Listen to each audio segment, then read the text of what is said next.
Vamos a orar, hermanos.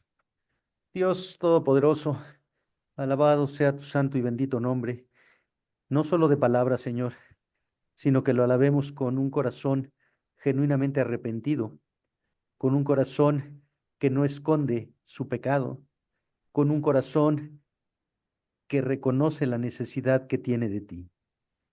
Señor, con un corazón que es confrontado cada vez que lee o escucha tu palabra. Y en esta noche, Señor, tú tienes enseñanza para nosotros, cosas que sabemos que no hemos practicado, cosas que hemos archivado en la mente, pero no en el corazón, cosas que necesitamos sacar del archivo para vivirlas y así glorificar tu santo nombre. Toma el control de este estudio, Señor. Permite que más varones se unan a esta reunión y que al final nuestros corazones solo puedan decir gracias, Padre, por tu amor y tu misericordia. Es en Cristo Jesús que te lo pedimos. Amén. Muy bien. ¿Tienes conciencia de tu conciencia? Muchas veces hablamos de la conciencia. Muchas veces juzgamos a las personas por sus actos, por sus palabras, y decimos qué inconsciente fue o cómo hizo eso, le faltó conciencia para hacerlo o no hacerlo. Pero poco sabemos y entendemos qué es la conciencia y sobre todo cuál es el tratamiento que Dios le da a la conciencia. El diccionario de la Real Academia Española define conciencia como conocimiento del bien y del mal, que permite a la persona enjuiciar moralmente la realidad y los actos, especialmente los propios. Entonces, la conciencia es la capacidad de evaluar actos y determinar lo que es correcto de lo incorrecto, lo justo de lo injusto, lo bueno de lo malo. Esa es la definición del diccionario. Pero ¿qué dice la palabra de Dios? ¿Cómo debe entender el hombre la conciencia? 20. Métete. Conforme Pablo nos lo señala en el libro de Romanos, vayan por favor al libro de Romanos, si son tan amables. Les pido que no los silencie a todos, déjenme silenciarlos ahora sí ya, porque estoy oyendo ruidos. Ok, ya están silenciados. Vayan al libro de Romanos, capítulo 2, versículos 14 al 16. Y le voy a pedir a Roberto Soto que nos lea Romanos 2, 14 al 16 y a Felipe que nos lea Romanos 3, 19.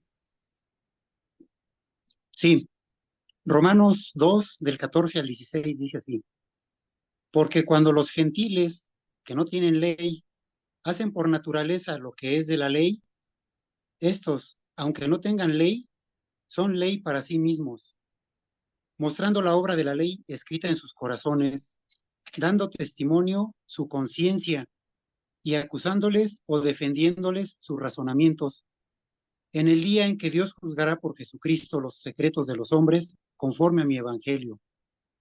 Ok, qué importante ahí está diciendo Pablo. Los hombres sin ley.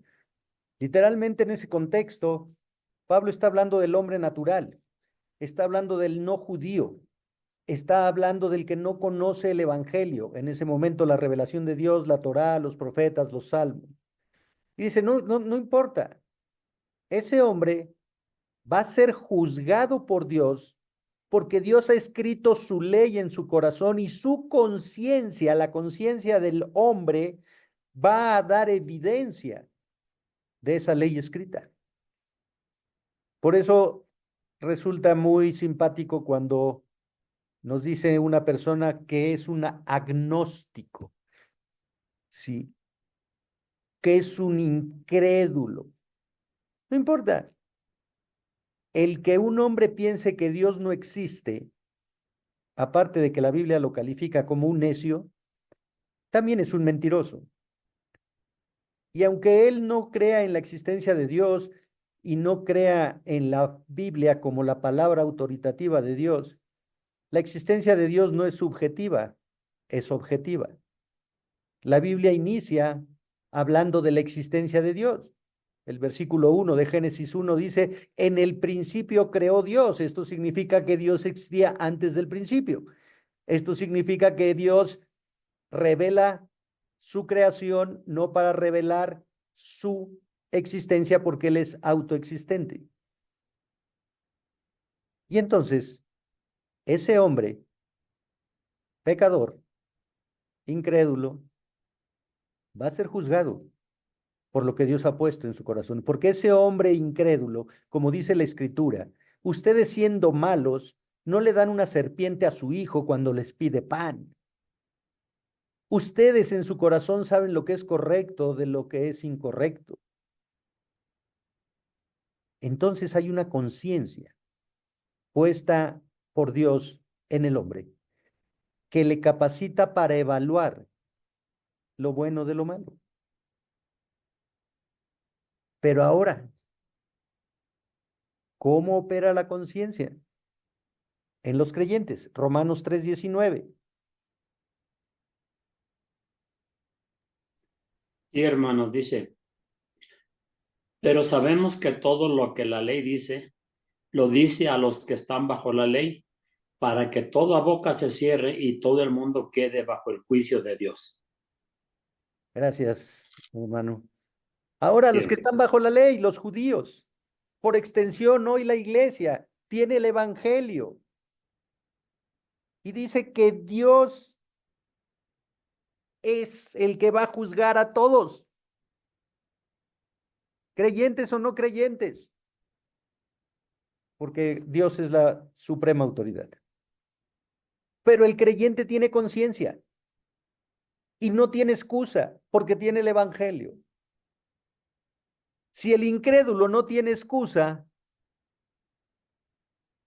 aunque no tiene el evangelio, ¿cuánto más el creyente que tiene la verdad de Dios mostrada en el sacrificio de Cristo, que mora en él el Espíritu de Dios?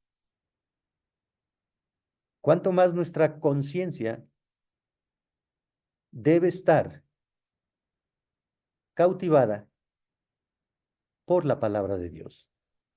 Entonces vemos en estos dos pasajes que Dios establece con toda claridad que juzgará a todo hombre conforme a sus conciencias, con base en el sacrificio de Cristo. Y podemos ver que hay una íntima relación entre la conciencia del hombre y la voluntad de Dios. Hay una relación íntima en todo ser creado por Dios, todo ser humano creado por Dios, entre la conciencia y Dios. Santo Tomás de Aquino definió la conciencia como el juicio que un hombre tiene de sí mismo a partir del juicio que Dios tiene de él. Cuando nos enjuiciamos a nosotros mismos, hoy, la mayoría de ustedes ya salió del trabajo. Como Luis va rumbo al trabajo, sí, Alejandro Díaz va en el coche también, Roberto Venegas igual, pero van rumbo a casa a descansar. Otros ya estamos en casa, ha terminado la jornada. Tal vez hemos hecho una evaluación de lo que hicimos bien, de lo que no pudimos alcanzar a hacer y teníamos la intención de hacer. Tal vez hemos hecho una evaluación de lo que hicimos que estuvo mal y queremos justificar. Todo ese acto de evaluación es movido por la conciencia. La palabra de Dios dice, pruébate a ti mismo si estás en la fe.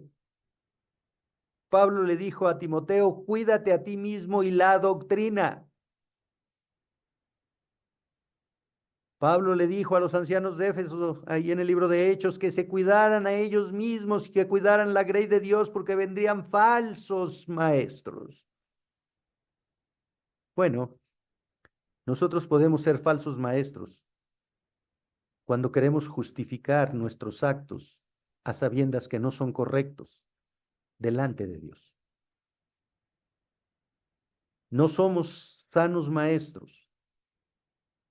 Ocultamos la verdad de Dios para justificar nuestros pecados, rebeliones e injusticias. Esa es la conciencia. Hay una relación íntima de lo que somos delante de la presencia de Dios. Es lo que Lutero llamó coram Deo. Siempre estamos en la presencia de Dios. Dios es omnisciente y omnipresente. Dios lo ve todo y lo sabe todo. No podemos escondernos de Él. Entonces, lo primero que tenemos que tener en la conciencia es que estamos en la presencia de Dios. Y Él ve lo que el hombre no ve. Por eso les pedí a las esposas, porque Dios nos ha dado en ellas una conciencia. Varones, nadie los ama más que sus esposas. Jóvenes solteros, nadie los ama más que sus padres. Y las esposas y los esposos para las esposas y los padres para los hijos. Somos esas conciencias que podemos amorosamente señalar: te equivocaste, no debiste decirlo, o tienes que hacerlo, porque de esa forma glorificas a Dios. Nosotros podemos justificar nuestros actos, nuestras omisiones, pero Dios ve lo que el hombre no ve. Nosotros podemos engañar a todos y principalmente a nosotros mismos, pero no a Dios, no a Dios.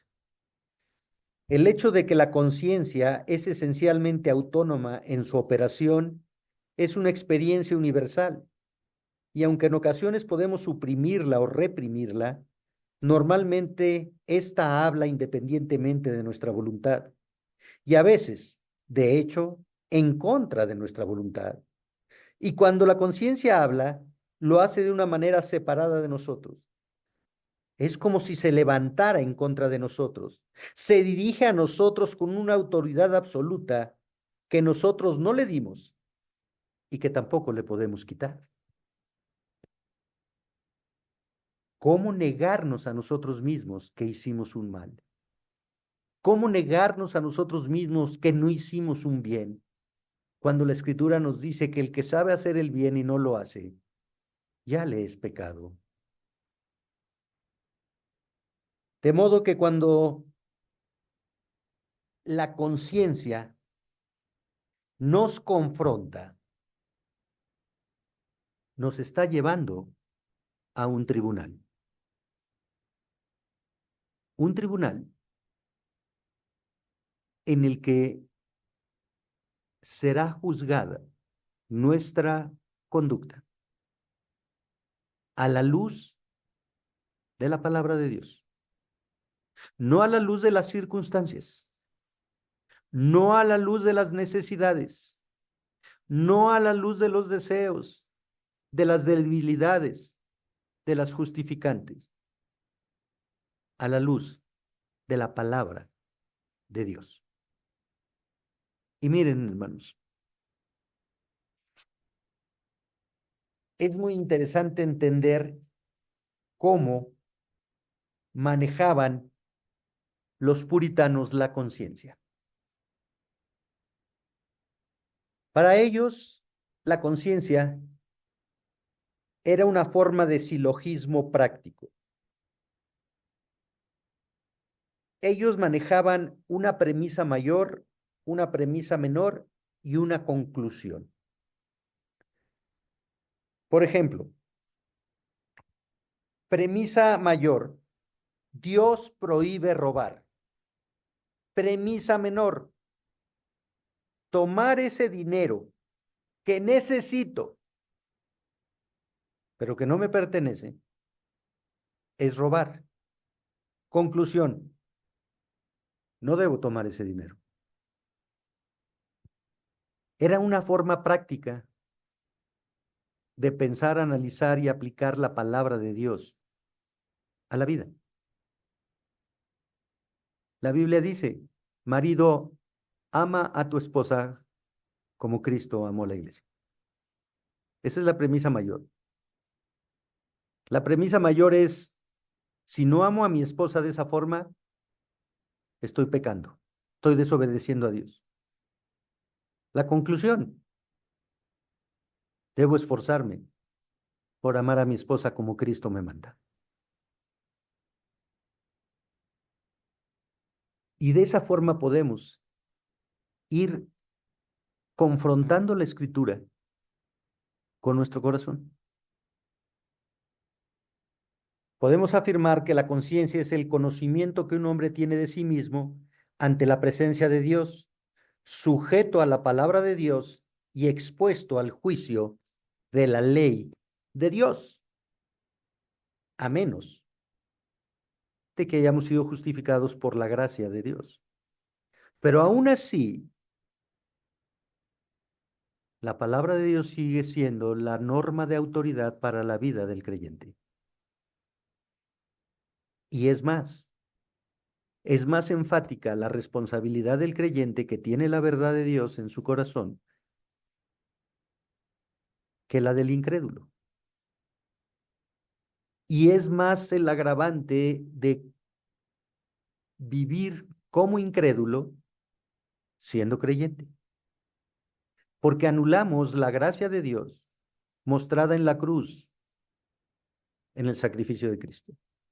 Anulamos la gracia de Dios a través de la morada del Espíritu Santo al apartarnos de la santificación para vivir conforme a los deseos de nuestra carne. Y ahí es cuando somos más parecidos a los incrédulos que a los creyentes. La conciencia en la vida del creyente es de suma importancia. Por medio de ella somos confrontados con la respuesta que damos a la palabra de Dios, que decimos creer, amar y conocer. Somos confrontados con la respuesta que damos a la palabra de Dios. Eso es lo que hace la conciencia.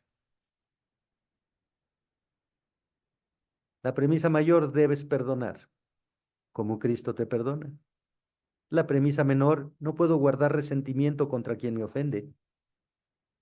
Conclusión, estoy capacitado para perdonar. ¿Cómo respondemos a la palabra de Dios? Ese es el juicio de nuestra conciencia. Ese es el juicio de nuestra conciencia. Y la conciencia tiene que ser firme en ajustarse a una respuesta adecuada a la voluntad de Dios, sin importar las presiones, las circunstancias que experimentemos. Tú puedes imaginar a Martín Lutero ante la presión que el Vaticano ejercía en su contra. Y ahí, en Worms, recordamos sus célebres palabras. Mi conciencia está cautiva a la palabra de Dios. No puedo y no voy a retractarme de nada porque ir en contra de la conciencia no es justo ni seguro. Aquí estoy. No hay otra cosa que pueda hacer. Que Dios me ayude. Fin de la cita.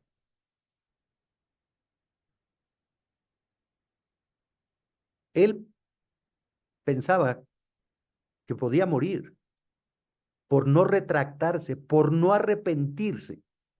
Pero él dijo, mi conciencia está cautiva a la palabra de Dios.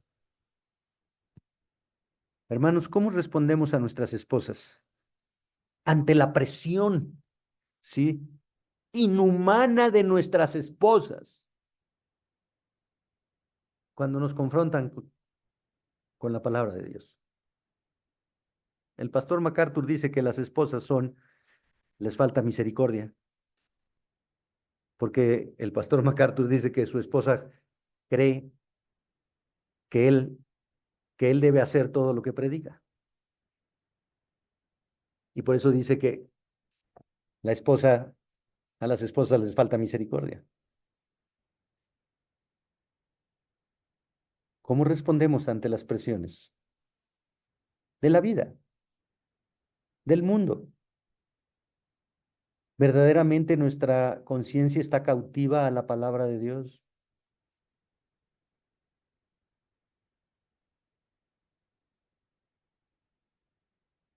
Para los reformadores, la conciencia era apreciada como la única tierra sobre la cual podía crecer la fe verdadera, la esperanza, la paz y el gozo. Por algo nos dejó Dios escrita la parábola del sembrador. La única tierra que dio fruto fue la tierra donde se aceptó la palabra sin excusas, sin conveniencias. La única que se arraigó en una conciencia que honró a Dios y permitió el crecimiento y el fruto de transformación.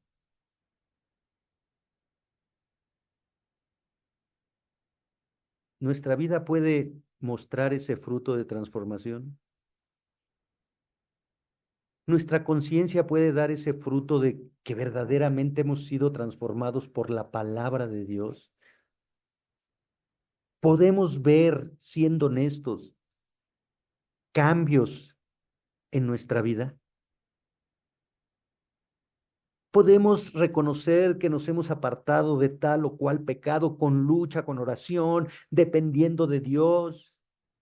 Podemos reconocer que hemos recaído, pero que estamos en la lucha por apartarnos de esa costumbre, conducta pecaminosa. Pueden ver nuestras esposas, nuestros hijos, esos cambios. Pero si primero no los reconocemos nosotros, ¿por qué los van a reconocer ellos? Ah, porque tal vez estamos actuando exteriormente con una apariencia piadosa o apariencia de piedad, más bien, y religiosa. Sí, mi amor, te amo y te ayudo a lavar los trastes. Ay, mira cómo ha cambiado mi marido. Pero por dentro estás refunfuñando. O como un misionero me decía, si quiero tener intimidad con mi esposa, le tengo que lavar los trastes. Pero tu conciencia no está cautiva a la palabra de Dios. Está cautiva a tu necesidad, está cautiva a tu conveniencia, pero no a la palabra de Dios.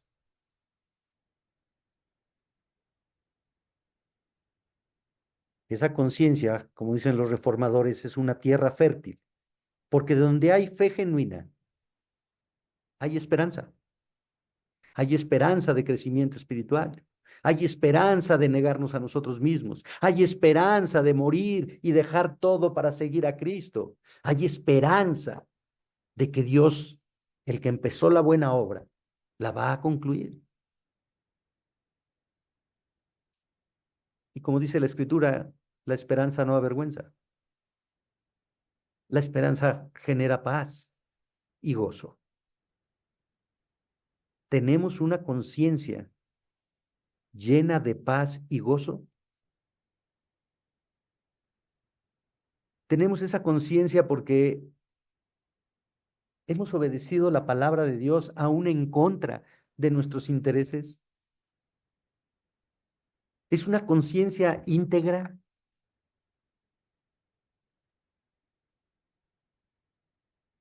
Muy interesante lo que señala el teólogo J. I. Packer en su libro En pos de los puritanos y su piedad.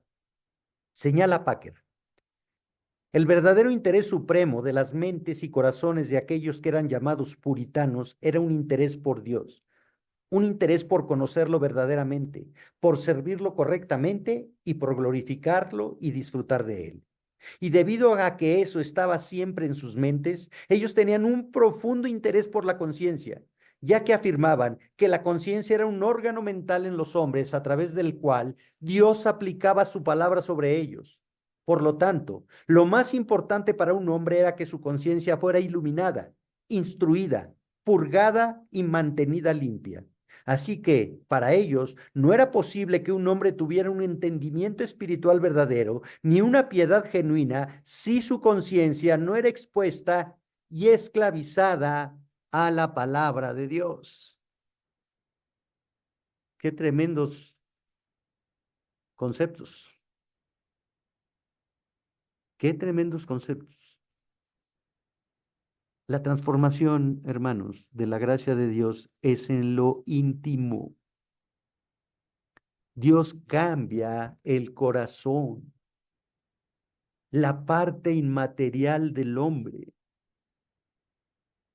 Mueve esa parte inmaterial a someterse con gozo a la autoridad de Dios mostrada en su palabra. Y por eso es que los puritanos decían eso. No es posible que un hombre tenga un entendimiento espiritual verdadero ni una piedad genuina si su conciencia no está expuesta y esclavizada a la palabra de Dios. El problema hoy es que la conciencia está expuesta a la palabra. Hay una sobreexposición a la palabra, pero no está esclavizada a la palabra. La palabra no toca la voluntad, se queda en el conocimiento intelectual, pero no esclaviza la voluntad a esa palabra.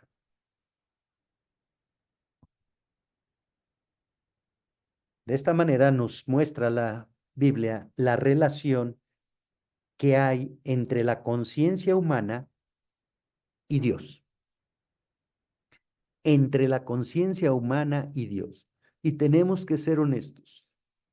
¿Cuántos de nuestros actos, bueno, cuántos de nuestros pensamientos, que nada más nosotros conocemos, pensamos que no los conoce Dios, que no los ve Dios? Y con eso pretendemos separar la conciencia de la presencia de Dios. ¿Cuántas miradas lujuriosas a una mujer que no es nuestra esposa las tenemos? Y pensamos que nadie se da cuenta. ¿Cuántos se esconden en la computadora, tableta, celular para ver pornografía, pensando que su esposa no los va a ver porque ya está dormida o porque no está en casa, o porque a lo mejor lo haces a solas en el baño o buscas un lugar,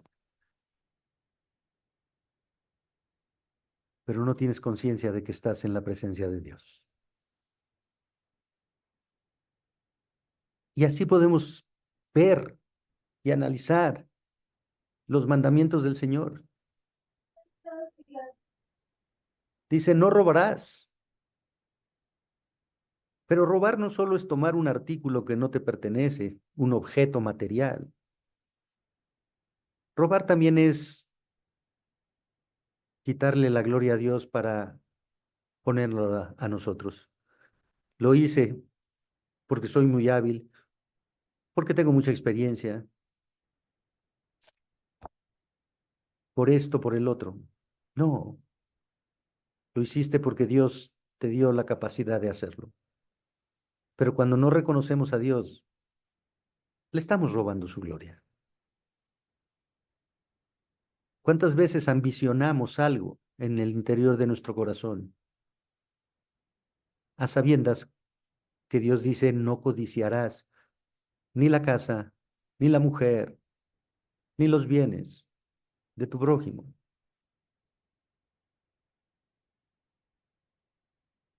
¿Queremos separar la conciencia de la presencia de Dios? No podemos, no podemos. Vamos a la Biblia. Luis Hernández, Génesis 3 del 7 al 11. Gabriel del Riego, Salmos 51 del 1 al 4. Hugo Rivera, Hechos 2 36 al Génesis 3, 38.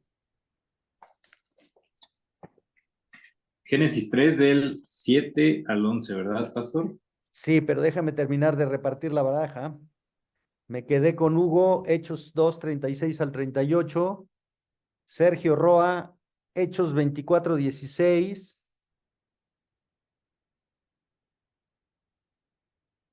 Mario López, Tito 1 15 16.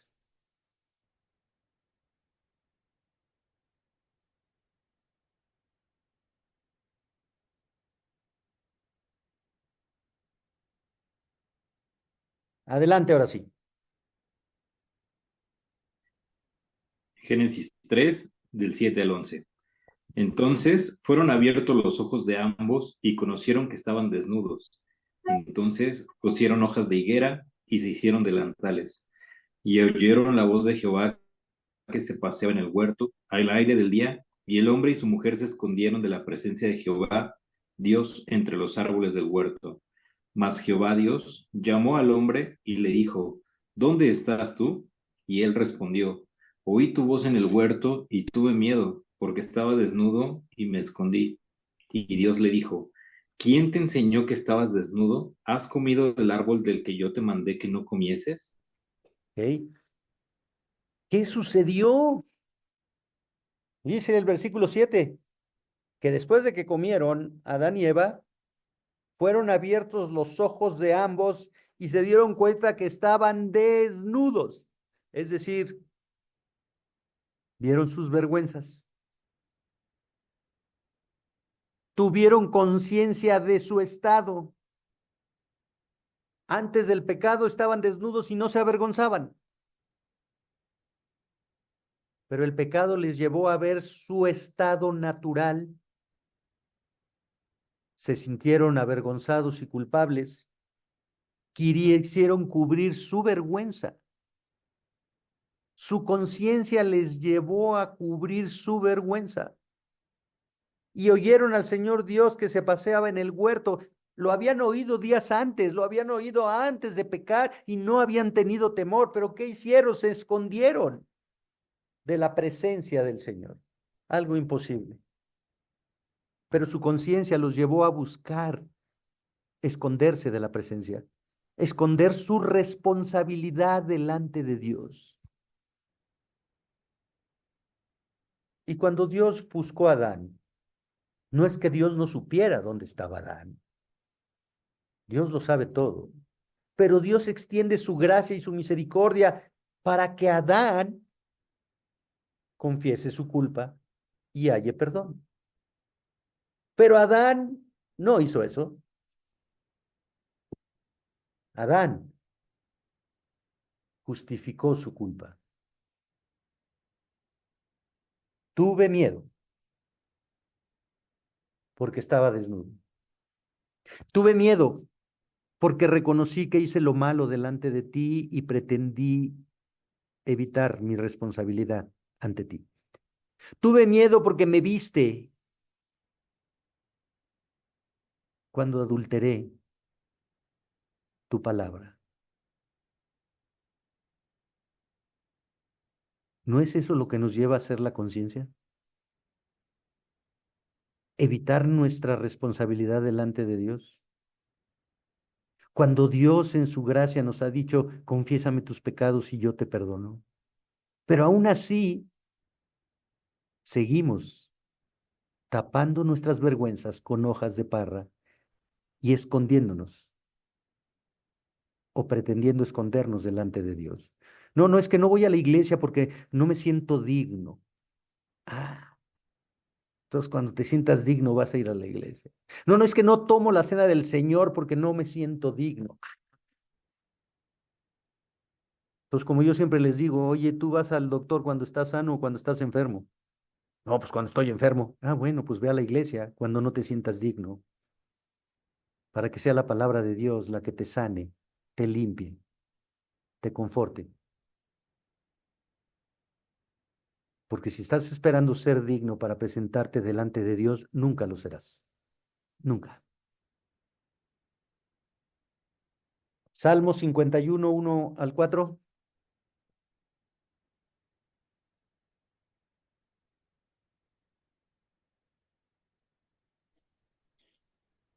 Dice, ten piedad de mí, oh Dios, conforme a tu misericordia, conforme a la multitud de tus piedades, borra mis rebeliones. Lávame más y más de mi maldad y límpiame de mi pecado, porque yo reconozco mis rebeliones y mi pecado está siempre delante de mí. Contra ti solo he pecado y he hecho lo malo delante de tus ojos, para que seas reconocido justo en tu palabra y he tenido por puro en tu juicio. Gracias. David, después de pecar con Betsabé, no reconoció su pecado, sino pasado casi un año, cuando Natán va y lo confronta. Y después se arrepiente y se escribe el salmo. Pero aquí está una conciencia que reconoce el pecado delante de Dios. Una conciencia que busca el perdón de Dios, porque sabe que solo Dios puede perdonar. Es una conciencia que reconoce que está en presencia de Dios, que Dios lo sabe todo, que Dios lo conoce todo, y con humildad clama por perdón, por perdón. ¿Cuántos pecados cometió David? Primero, no cumplió con su responsabilidad como rey. En los días en que los reyes salían a pelear, él se paseaba en su terraza. Segundo, codició a una mujer que no era de él. Tercero, abusó de su autoridad. Soy el rey, tráiganla. Cuarto, fornicó con ella, la hizo cometer adulterio. Cinco, quiso justificar su pecado al embarazarla trayendo al marido. Lo emborrachó y acabó matándolo. ¿Cuántos pecados nuestra conciencia nos lleva a cometer para tapar el primero? Para que no se nos caiga el teatro. Una agresión, una mentira. Ahí andamos diciéndole al amigo, oye, si mi mujer pregunta que dónde andaba ayer en la noche, dile que contigo, que estábamos viendo un asunto, pero que nos tardamos y que muy tardado, porque la verdad es que no estuve contigo, pero me fui por ahí. Una mentira tras otra. No, dile que nos descontaron del salario, que porque para el sindicato, pero la verdad es que me gasté un dinero en una apuesta y una mentira tras otra. Hechos 2, 36 al 38. Ok, dice, sepa pues con certeza toda la casa de Israel que a este Jesús, quien ustedes crucificaron, Dios lo ha hecho Señor y Cristo. Al oír esto, conmovidos profundamente, dijeron a Pedro y a los demás apóstoles, hermanos, ¿qué haremos? Entonces Pedro les dijo, arrepiéntanse y sean bautizados, cada uno de ustedes en el nombre de Jesucristo para perdón de sus pecados y reciban el don del Espíritu Santo. Gracias. Esa en la Reina Valera dice que se compungieron de corazón, literalmente significa que su corazón fue roto por las palabras del evangelio que Pedro les había predicado. Ustedes mataron a Cristo. Ustedes son responsables de haberlo ignorado. Ustedes son responsables de no haberlo reconocido como el Mesías profetizado. Ustedes son responsables de darle la espalda y de pedir a un ladrón en lugar de este santo. Ustedes son responsables. Y la conciencia de ellos los llevó a reconocer su falta y a clamar con humildad, pero con una profunda convicción y necesidad. ¿Qué hacemos? ¿Qué podemos hacer? ¿Cómo nos quitamos esta culpa? ¿Cómo clarificamos nuestra conciencia? ¿Qué hacemos? Reconoce tu pecado. Arrepiéntete. Ya no le sigas dando la espalda a la gracia de Dios. Arrepiéntete. Obedece a Dios bautizándote. Aquí no es el bautizo para el perdón de los pecados, sino porque tus pecados son perdonados en el arrepentimiento. Obedece a Dios bautizándote y recibirás la vida eterna y recibirás el don del Espíritu Santo. Arrepiéntete. No cauterices tu conciencia.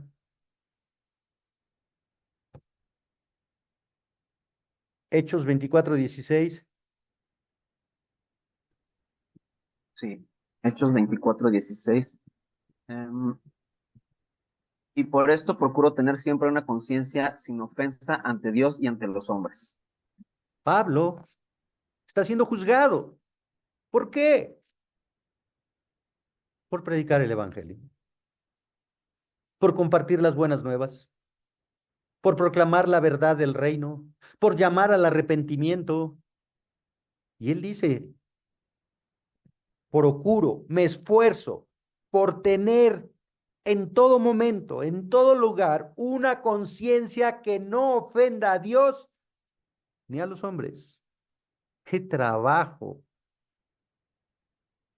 ¡Qué autoexamen tan exigente!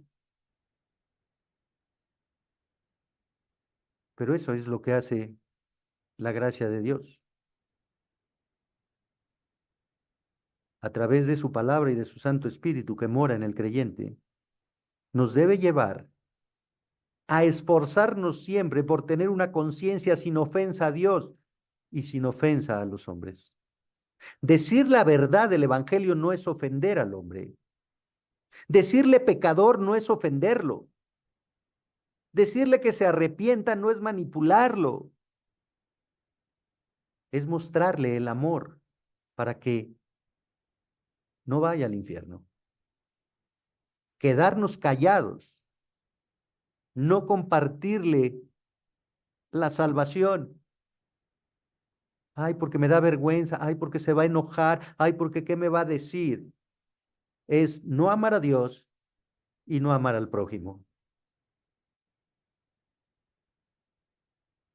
¿Alguna vez te ha pasado que tuviste la oportunidad de compartir el Evangelio y no lo hiciste? Y poco tiempo después te enteraste que esa persona murió. Y pudiste haberle compartido, a lo mejor no se salvaba. Pero Dios dice, tu labor es ir y compartir el Evangelio. Tu responsabilidad no es la conversión, esa es mi trabajo, dice el Señor. Pero tú ve y comparte el Evangelio.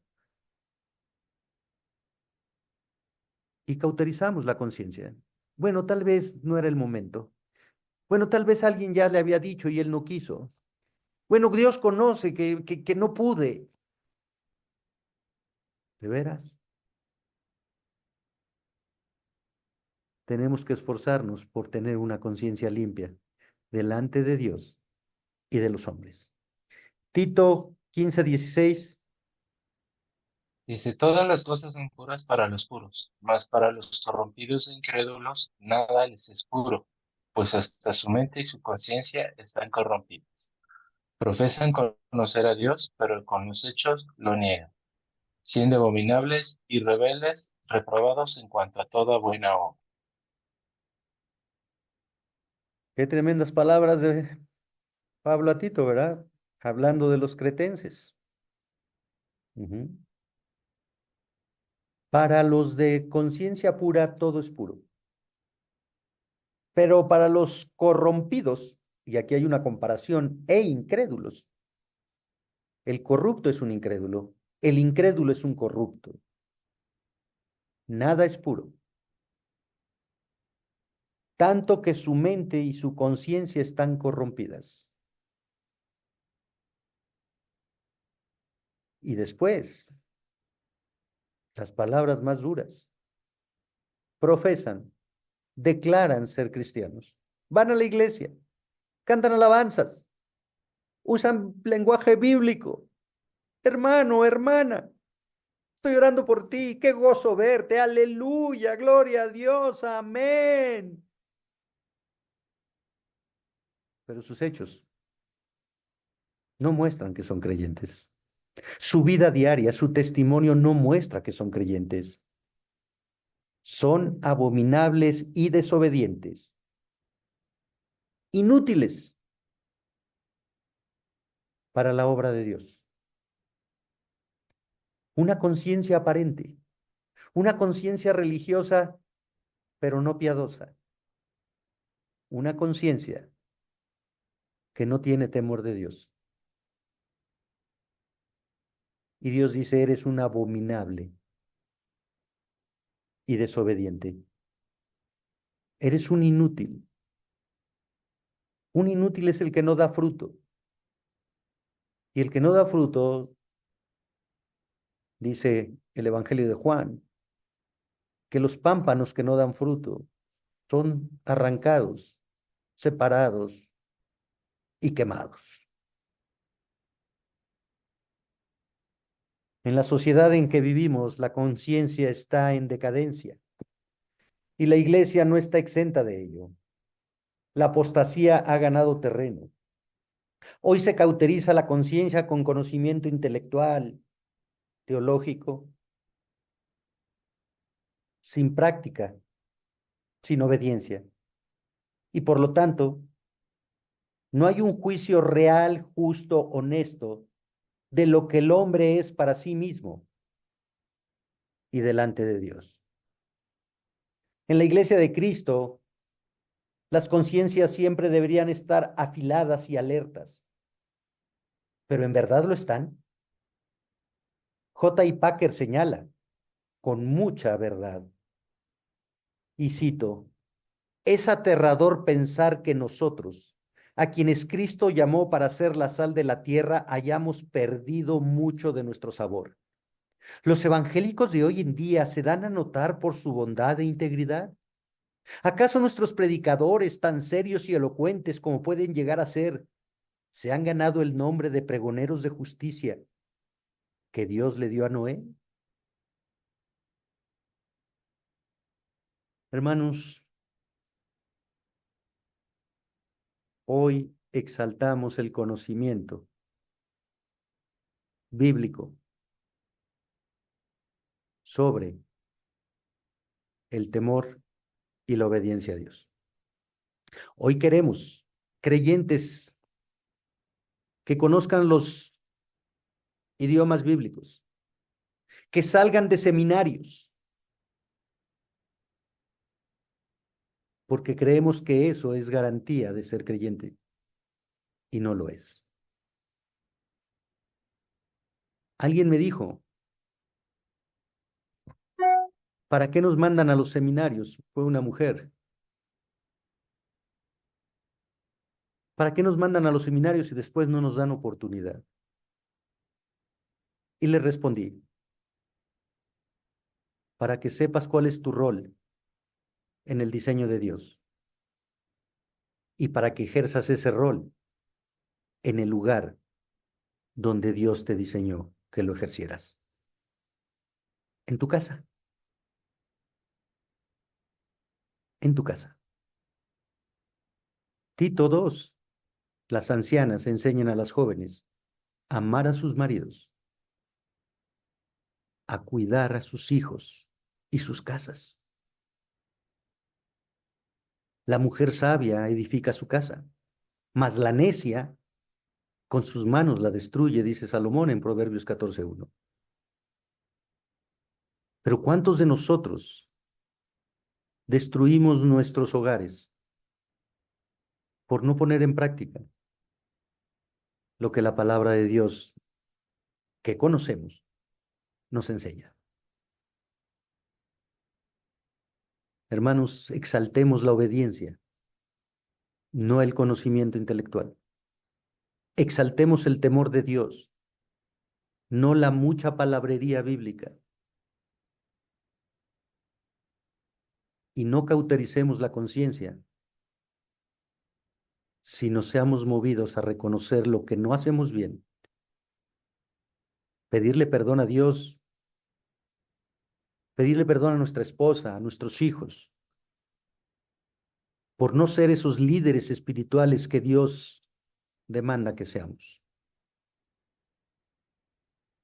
Solo con una conciencia limpia podremos honrar a Dios. La semana que entra continuaremos con el estudio de la conciencia y veremos el tribunal de la conciencia a la luz de 2 de Timoteo 2:15. Vamos a orar, hermanos.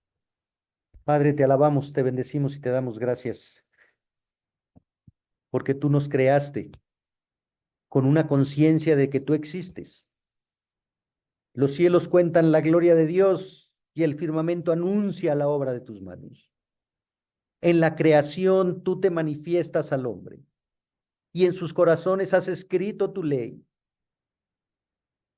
Todo hombre tiene en su corazón escrito lo que es bueno y malo. Pero nosotros, como tu iglesia, tenemos a Cristo en nuestro corazón, el Evangelio en nuestro corazón, el Espíritu Santo en nuestro corazón. Y no tenemos excusa para no obedecerte. No tenemos excusa para justificar nuestra desobediencia y rebeldía. No tenemos excusa. Y como no la tenemos, y tú tienes las evidencias en tu mano porque eres el juez justo, solo podemos decir como David: límpiame de mi maldad. Purifícame como hisopo y seré más limpio que la nieve, porque mis maldades están delante de ti. Límpiame para que pueda yo proclamar las verdades de tu palabra. En Cristo Jesús te pedimos esto. Amén.